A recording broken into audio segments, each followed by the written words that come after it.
આજે ward number 5 ની અંદર આપણી આ લોકસભાની ચૂંટણી સભામાં ઉપસ્થિત કારોબારીના ચેરમેન અને આ વિધાનસભાના ઇન્ચાર્જ ભાઈ શ્રી પરીનભાઈ, આ વોર્ડના કાઉન્સિલર જૈનિકાબેન, રીમાબેન, હરેશભાઈ, ગોગાભાઈ, લાલો, બંબઈ, પરાગ, આપણા બાજુના 4 નંબરના વોર્ડના ભાઈ શ્રી મેમ્બર ભાઈ શ્રી મિતેશભાઈ, મંચ ઉપર ઉપસ્થિત અન્ય મહાનુભાવો, અહીંયા ઉપસ્થિત સૌ ભાઈઓ બહેનો અને યુવાન દોસ્તો, તમને બધાને ખબર જ છે કે 7મી તારીખે 7 મે પાર્લામેન્ટનું ઇલેક્શન છે અને આ પાર્લામેન્ટના ઇલેક્શનની અંદર આ ચોથી વખત આપણી વચ્ચે દેવસિંહજી ઉમેદવાર તરીકે આવ્યા છે અને સેન્ટ્રલના મિનિસ્ટર પણ છે. ત્યારે ખાસ કરીને આપણી બધાની જવાબદારી થઈ જાય છે કે આપણે આ 7 મેનું જે ઇલેક્શન છે એમાં જંગી મતદાન કરી અને દેવસિંહજીને જીતાડીએ. પહેલા તો હું 2 સૂત્રો બોલાવવા માંગીશ. પહેલા હું જોશ જોઈ લઉં તમારામાં જુસ્સો કેટલો છે આ જીતાડવા માટે આ લોકસભાની ચૂંટણી, એ જોઈ લઉં. તો હું ભારત માતા કી જય બોલાવું છું. 2 હાથ ઊંચા કરીને બોલજો બધા, ભારત માતા કી જય, અને 3 વાર બોલાઈ. ભારત માતા કી, ભારત માતા કી, ભારત માતા કી, ભારત માતા કી. હવે બીજા 2 સૂત્રો બોલાય, એ બધા 2 હાથ ઊંચા કરીને બોલવાનું. હું બોલીશ હું છું તો તમારે શું કહેવાનું? મોદીનો પરિવાર. મોદી પરિવાર. ખબર છે ભાઈ, શાંતિ રાખતું. એ લોકોને બોલવા છે ને, રોજ ટીવી જુએ છે એટલે એમને ખબર હોય. હું છું તો તમારે શું બોલવાનું? મોદીનો પરિવાર. અને 2 હાથ ઊંચા કરીને બોલવાનું, 3 વખત બોલવાનું. હું છું, હું છું, હું છું, હું છું.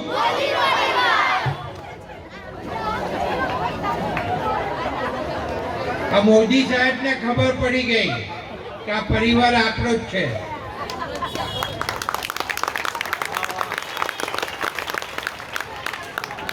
બીજા બધા પક્ષો કહે છે ને કે મોદીને કોઈ પરિવાર નથી, પણ આ બધો બેઠો છે મોદી પરિવાર. અને મોદી સાહેબ એવું કહે છે જ્યાં જાય ત્યાં કે આખો દેશ મારો પરિવાર છે, આખો દેશ મારો પરિવાર. હવે બીજું એક સૂત્ર બોલાય, અબકી બાર મોદી સરકાર. મોદી સાહેબ તો છે જ, મોદી સાહેબ પીએમ બનવાના જ છે અને સીટો આવવાની જ છે, પણ અબકી બાર 412. જો આ બધા અબકી બાર 412. હવે આ જો આવું હાથ ઊંચા ના કરો ત્યાં ચાલે ભાઈ, તો જુસ્સો નહીં એવું થાય. અબકી બાર 412. અબકી બાર 412. અબકી બાર 412. તો આ બધાને હવે ખબર પડી ગઈ અને અહીંથી જેવા ઘેર જાઓ ને એટલે પ્રચાર કરી દેજો મોદી સાહેબનો. હજુ આપણી પાસે સમય ખૂબ છે. આપણે દેવસી ઉમેદવાર છે અને અનુક્રમ નંબર પહેલો જ આવશે એમનો, 1 નંબર. એટલે ઉપરથી મશીનનું બટન દબાવવાનું, નીચેથી નહીં. ઉપર પહેલો નંબર હોય, નીચે નહીં. બધા નીચે દબાઈ આવે તો પછી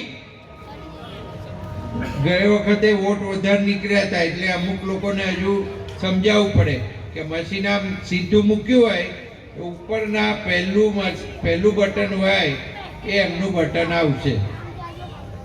તો આપણે પહેલું બટન દબાઈ કમળને મત આપવાનો, ભાજપને મત આપવાનો, મોદી સાહેબને મત આપવાનો, દેવસિંહ મત આપવાનો. તમને બધાને ખબર છે કે આ ગુજરાતની અંદર જ્યારે મોદી સાહેબ હતા ત્યારે અનેક વિવિધ યોજનાઓ બોલાયેલી. છોકરાઓ થોડીક વાર, આ પેલા નાના છોકરાઓને જરા શાંત રાખો થોડીક વાર. અનેક વિવિધ યોજનાઓ બનાવેલી અને એ યોજનાઓ કોઈ પણ જ્ઞાતિ જાતિના ભેદભાવ વગર દરેક લોકોને સીધો સરકારનો યોજનાનો લાભ મળે એવા આયોજનો કર્યા. અને એમાં લાભ પણ મળતો. મા કાર્ડ હતું કે નહીં? પહેલા મા કાર્ડ હતું ને. હવે કયું કાર્ડ થયું? આયુષ્માન કાર્ડ. આયુષ્માન કાર્ડ કેટલા જોડે છે? અહીંયા ચૂચો કરો. આયુષ્માન કાર્ડ આરોગ્યનું કાર્ડ છે ને બધા જોડે. હવે બીજું પૂછું, રેશન કાર્ડનું અનાજ તમને મળે છે?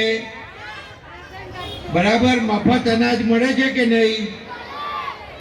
આપણે લાભ લઈએ છે કે નહીં? તો આ કોણે કર્યું? મોદી સાહેબે. ઉજ્જવલા ગેસ યોજના હેઠળ તમને બધાને ગેસ મળ્યો કે નહીં? ઘરે મળ્યો ને? પ્રધાનમંત્રી આવાસનો પણ લાભ મળ્યો ને? હજુ મળશે, આનાથી વધારે મળવાનો.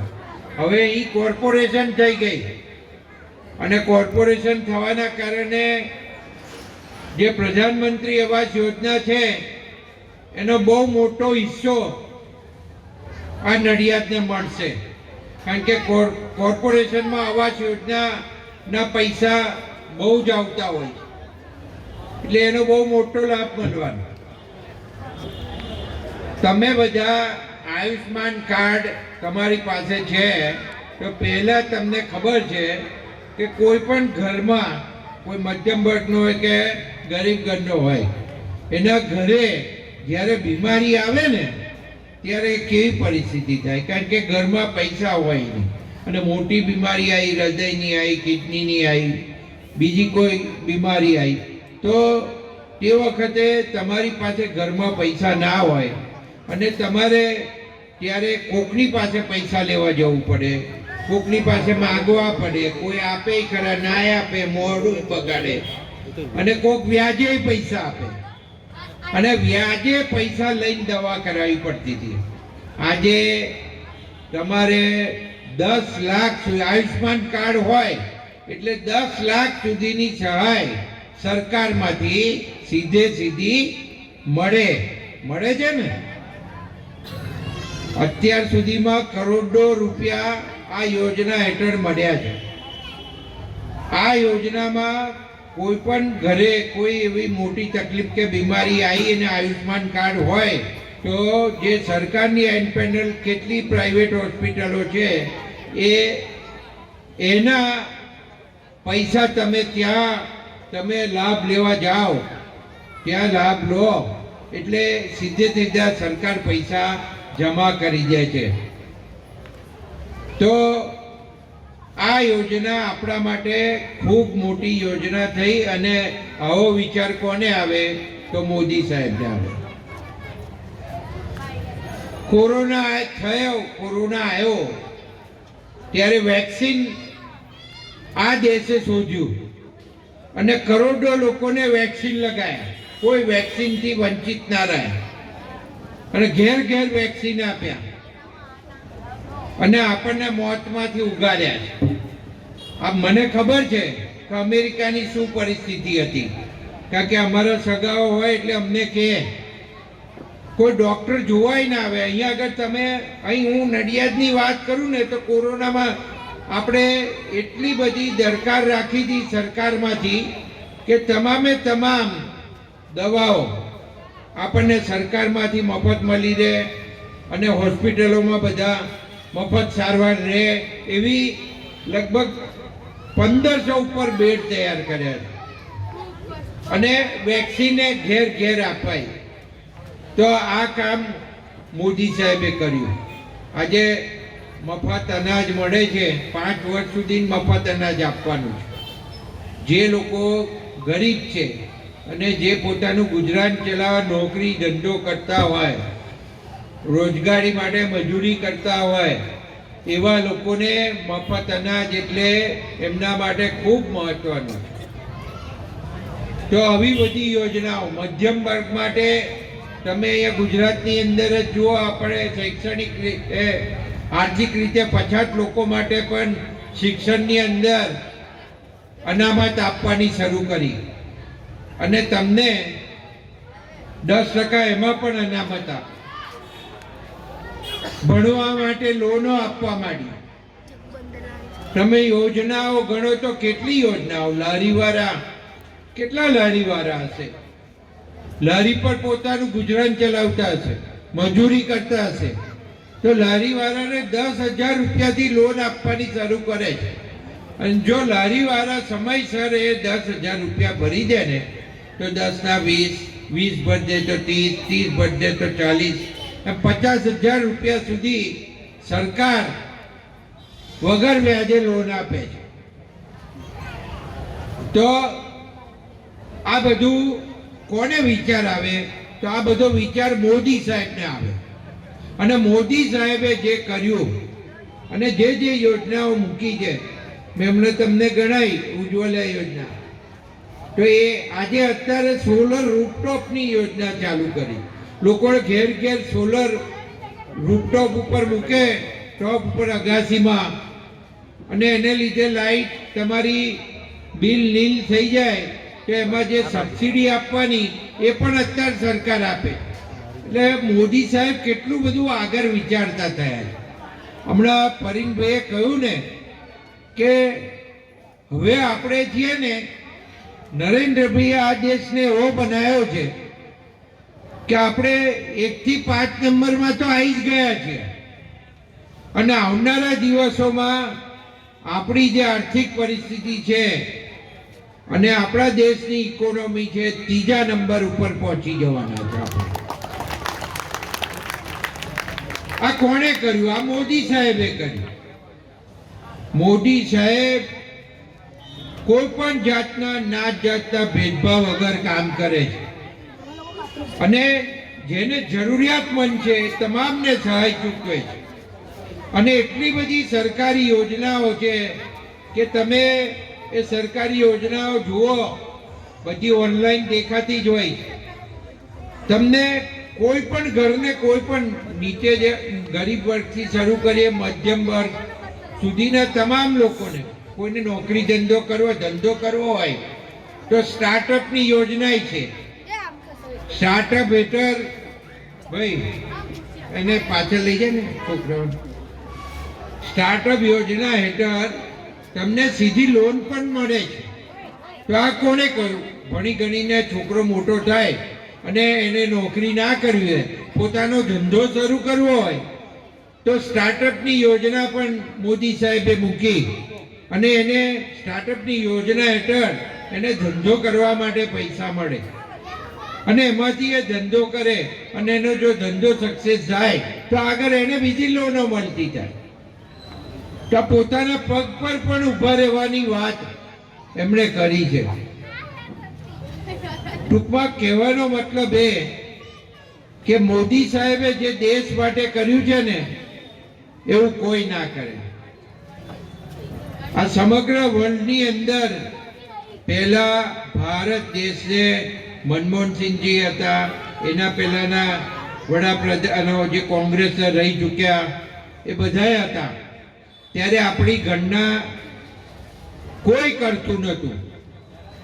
અને આજે તમે જાઓ ને, તમે કોને હું ઇન્ડિયાથી આવ્યો એટલે મોડી એવું કરે, અને તમને સહર્ષ એ લોકો સ્વીકારતા હતા.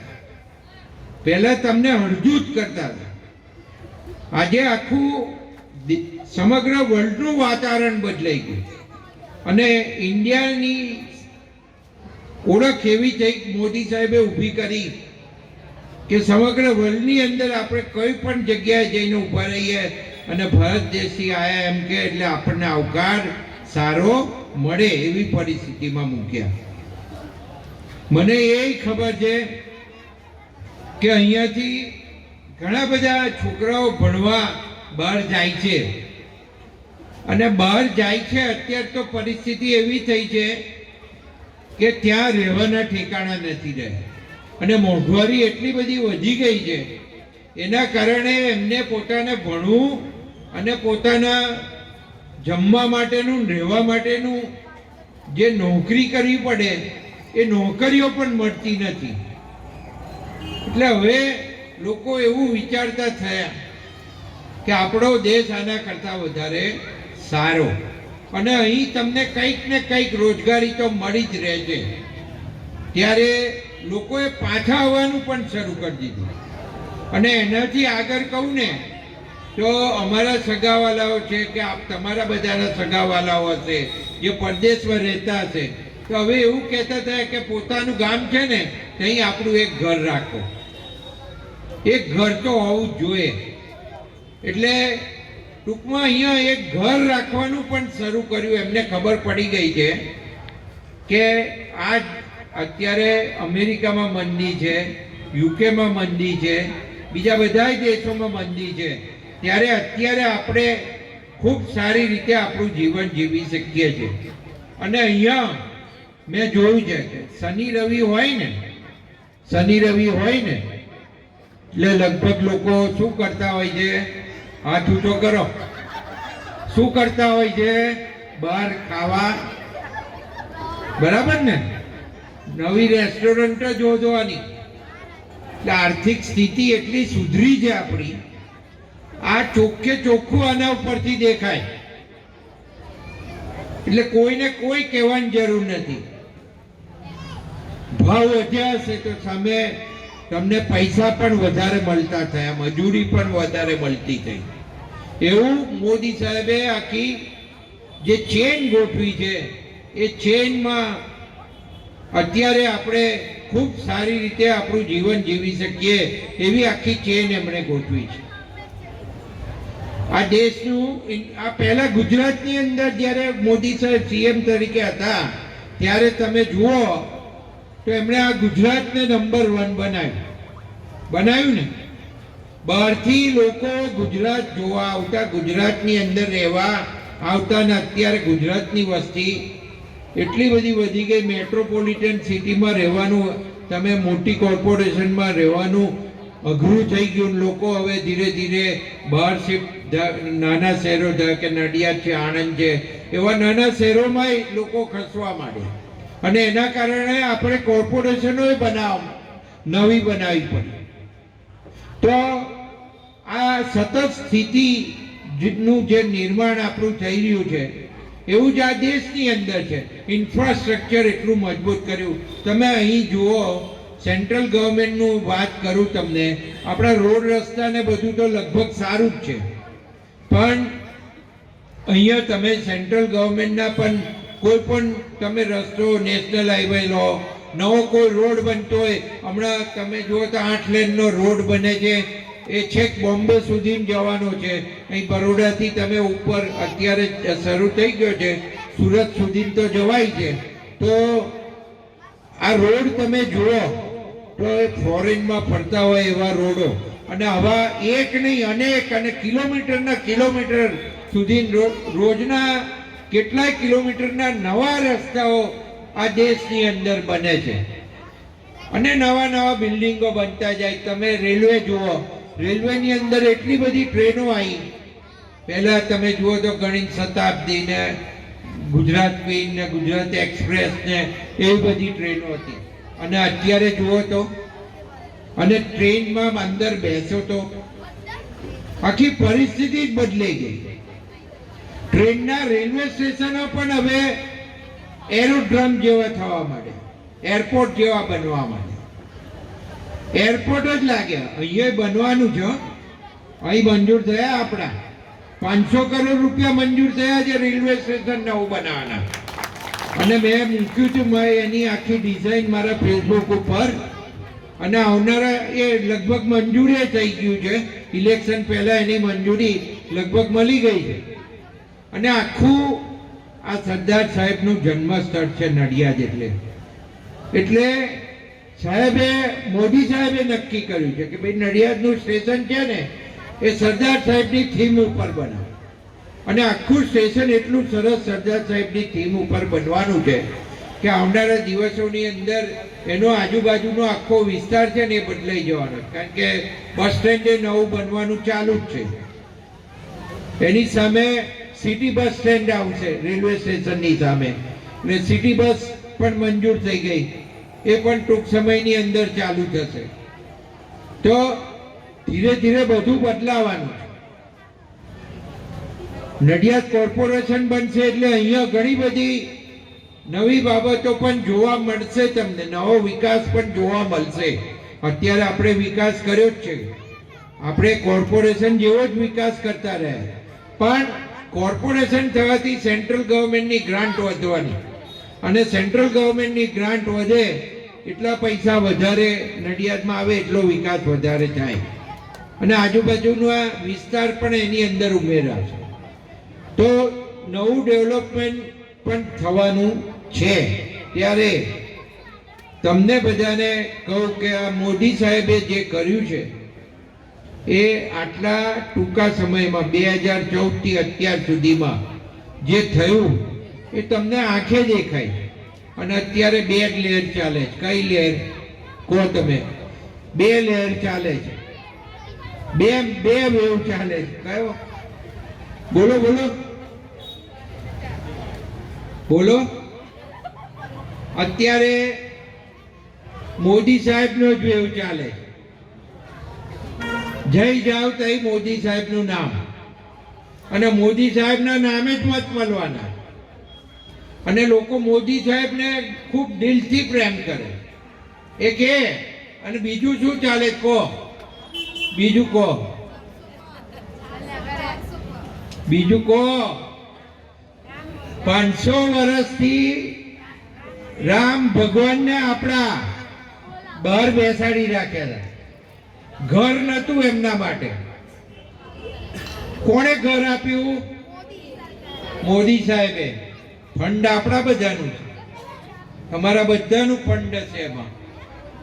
પણ જે કામ નતું થતું એમણે પૂરું કર્યું. કર્યું ને? કર્યું ને? તો બીજી લહેર રામ મંદિરની લે.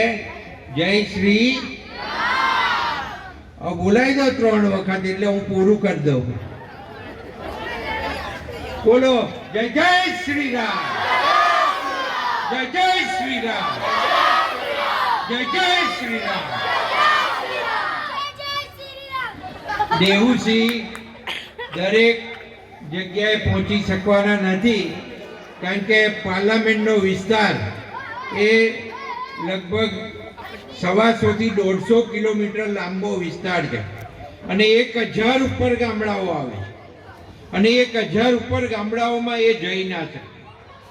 પણ હું તમારી વચ્ચે સતત હોઉં છું. અને મારા ઘરે કોઈને પણ કામ લઈને આવવું હોય તો કોઈ પરાગને ના લાવવું પડે, લાલાને ના લાવવું પડે, આ પરીનને ના લાવવું પડે, જૈનીબેનને ના લાવવું પડે, રીમાબેનને ના લાવવું પડે, ગોગાને ના લાવવું પડે. કોઈ પણ જાતના નાત જાતના ભેદભાવ વગર કોઈ પણ સીધો આવીને મને કામ કહે એટલે સામે જ બેસીને એનો ફોન કરવાનો અને એનું કામ પૂરું કરી આપવાનું. મેં કોઈ દિવસ કોઈને પૂછ્યું નહીં કે તું કઈ જ્ઞાતિનો છું, અને એનું કામ થતું હોય અને સરકારી કામ હોય અને સરકારમાં પૂરું કરવાનું હોય તો મેં તરત એના માટે ફોન કર્યો છે અને એની સામે જ એનું કામ પૂરું કર્યું હશે.